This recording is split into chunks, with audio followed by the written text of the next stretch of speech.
Hi again, everybody. John BTV Digger here for my next video. Thanks for joining me. End of the year 2019, and I still got a couple more bits of video footage to show you, so this is going to be my next video.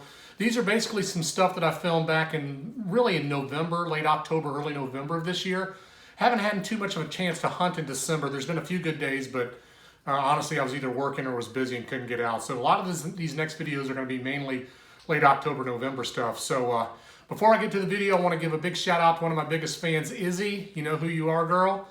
Hope you've had a great holiday and hope you have a great new year ahead. So enough of my yakking here. Let's get on to the videos and hope you enjoy some of the finds I found here on this next 7 of the BTV Digger video series.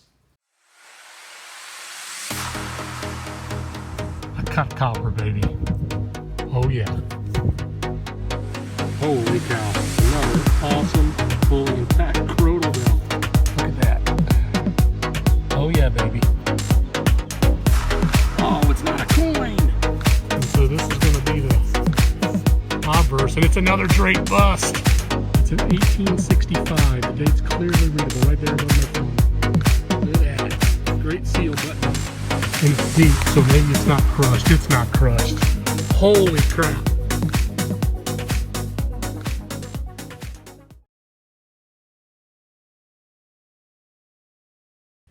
All right, folks. Came back to that site I hit a couple days ago that you saw that dug that Canadian largie and those couple buttons towards sunset.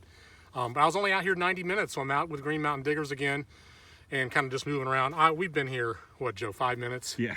And he's got a button already. And I got an unmistakable, like 80-something signal, clean and small. And I got a silver dime right down here on the clod. And I can tell it's going to be a seated or a barber. So let's go ahead and discover together. Tail side up, isn't that beautiful?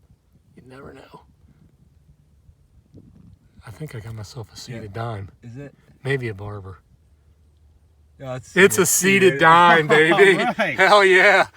No way. Let's see if I can put some water on it real quick and see if I can get a date or a mint mark. Jeez. Seated freaking dime. First one. I mean, right? that first one ever. 1845, baby. Wow. Holy. It's a little, yeah, take a look at it, Joe. See if you can get a better zoom in on there. Heck yeah. 1845? I think that's what it says. I can't see it through the camera. Jeez. I mean, anybody could have dug that. Still? That wasn't a hard signal. There's some stuff still here, man. It's the old wreath on the back. It's the old wreath. Yeah. Yeah. I couldn't tell in the dirt clump. Jeez. Oh man, that is It's in good shape. nice shape. It's in good shape. Not too worn. Yeah. Way to go, John. All right, man. Good job. All right.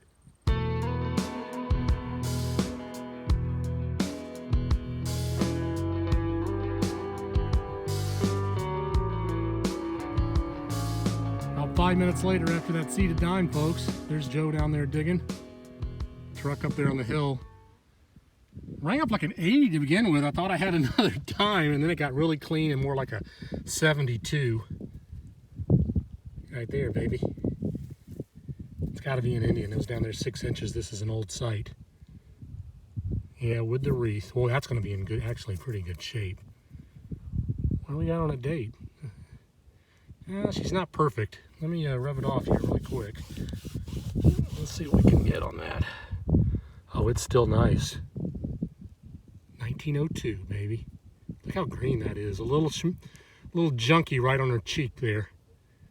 But the rest of the coin is pretty readable. It was dropped in fairly decent condition, just some mild corrosion. 1902 Indian. I'll take it. On to the next.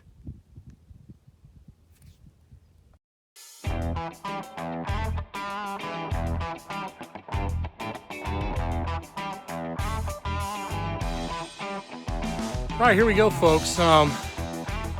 We moved on after that place with the seated dime, and I found that Indian. That's that place I found the Canadian large in earlier, a couple days in some of those earlier shots.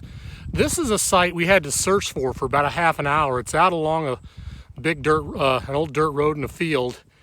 Finally found it, and we're in the iron patch now, and I just got myself a large scent. So let me pan around real quick. It rings up like a 90. So that's probably a braided hair or a matron. You can see it right there, clean as day. There's no mistaking it. It was smooth, about 4 inches deep. Looks nice, doesn't it? Yeah. What do you think, 90? Matron or braided? Matron. Probably, right? Yeah. It's thick, but it's not as thick as those big rims on the braided.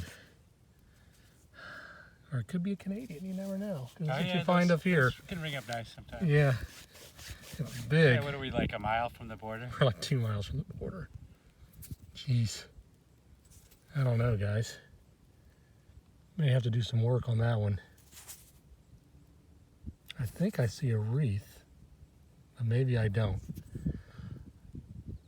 Well, let me try one more time, and if not, I'm just going to have to come back and get you a shot on what I think it is. But it's a copper, and I ain't going to complain. Oh, here we go. It says Britannia. It's going to be a KKG or something. This is older. Nice. Yeah, right? Rim on it.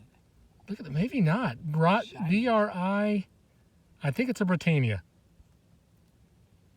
We're going to come back and get an ID for you in just a minute. I think there's enough detail. Awesome. On to the next.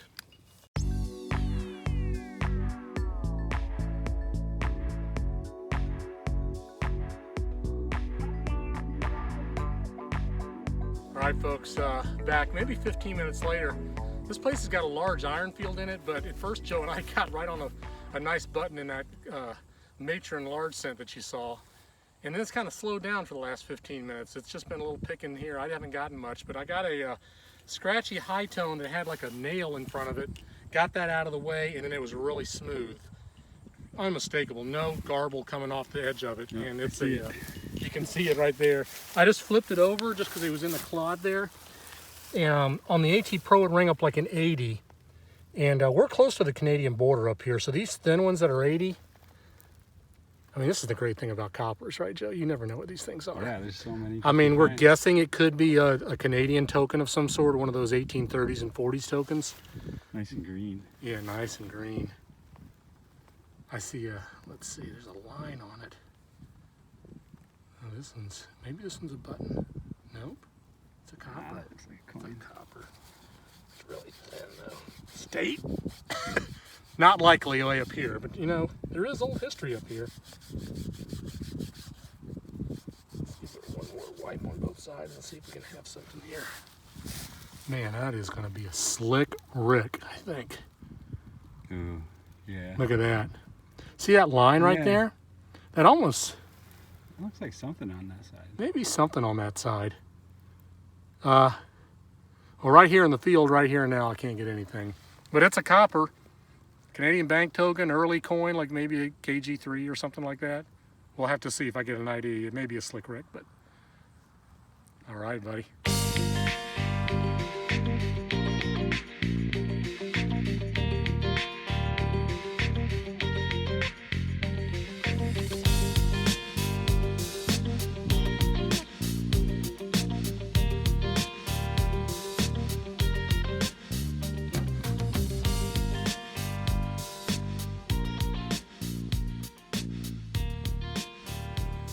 Surface find. How about this one, folks? Old house site in the field, cabin site. Screaming signal like an 80. Crotal bell on the surface. That's about as easy as a way to find them right there. Is it whole? I don't know. It is a complete crotal bell, and an old one too. Look at that with the square top. Late 1700s, early 1800s. All day long, man. There you go. Keep adding to the relic pile. That's probably my 20th crotal bell. I feel really lucky living up here because they're quite abundant, so to speak, in the fields. All right, on to the next.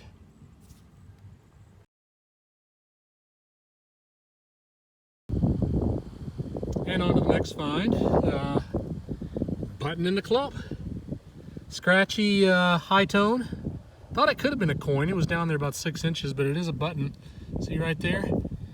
This is a site I've hit several times before, and it's been in hay for 2 years, but then I saw they put it in corn earlier in the year, and the guy was plowing it pretty deep. So I was like, well, there'll be some stuff that'll be uncovered with this once he comes through with the plow and the corn is cut. So it's late October, and been here 5 minutes, and there's a nice little flat button. Probably just a plain one, but early 1800s, and I'll take it. Number of nice coins have come out of this field. There's probably not too many left, maybe nothing at all, but there's still a few relics left. So we'll poke around here for a while, see what else I can find. On to the next. On to my next find. I dug another button in the interim, and I've got about a 70-75 signal. It's probably going to be a button, but it could be a shotgun shell. It's amazing once they plow the ground, all these signals that are coming up. I hit this place pretty hard twice last year, and I kind of had started to give up because there was not much signals left. But now that they've plowed it, there's stuff just right on the surface, which is awesome. But there is a signal in here somewhere, and I gotta find it. Right in here. All right, right in here. Yeah, look at that right there. What is that? Is that a big old button? It is. Look at that. Big old dandy button. I knew it wasn't a coin. Usually, like they're like right around 70. Usually gonna be a button or like a shotgun shell or something. But yeah, big old dandy. Easy target. I mean, it was only 3 inches deep down in there. The only difficulty today in this soil is it's very clay-like, so it's kind of tough to dig through there, but I'll take it. Colonial dandy, on to the next. All right, I'm back, everybody. Howdy do, baby. Scratchy signal in the bottom of the hole. I've dug about 8 buttons.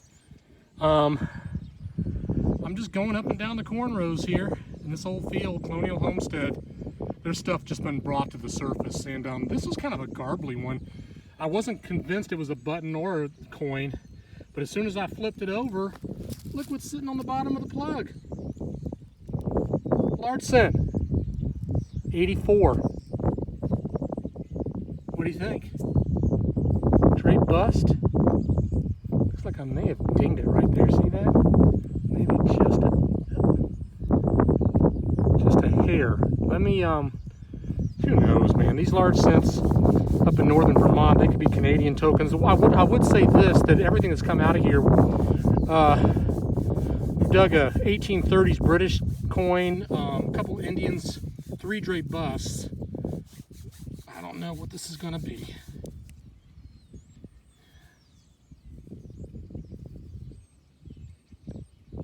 Let's say Liberty. United States. It may be. Oh no, look. Beautiful, detailed matron. It was an 84. I thought it could have been a Drake bust. Lucky. 18. Well, they didn't make them in 1816. I think this is an 1818. Wow, that's a nice one. It's pretty smooth on the back, but man, I may not even have to do hardly anything else on that coin. It's got like a chocolate patina on it. Beautiful. 1818 matron, early matron. Let's see if we can pick out a few more goodies. On to the next.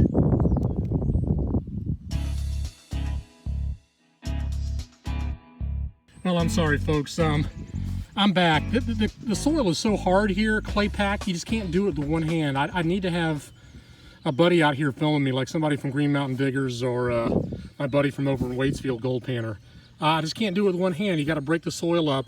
It's an 82 solid signal, and if you look there, it still took me about 2 more minutes to get it broken up, but there is a coin right there. You see it? And we're going to discover together what it's going to be. It is a copper, baby. 82. And boy, it's thin.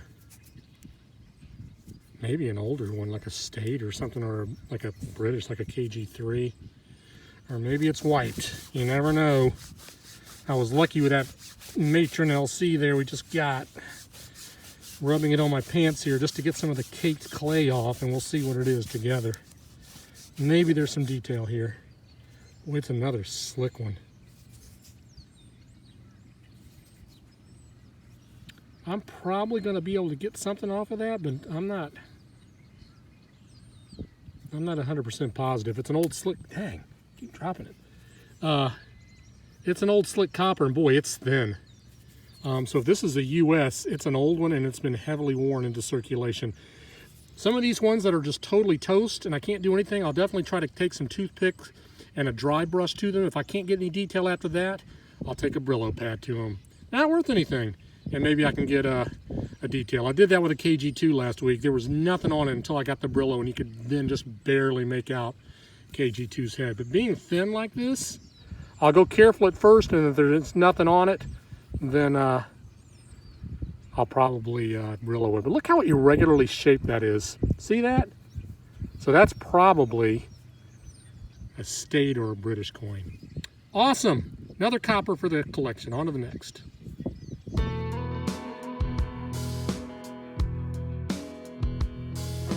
Jeez, man.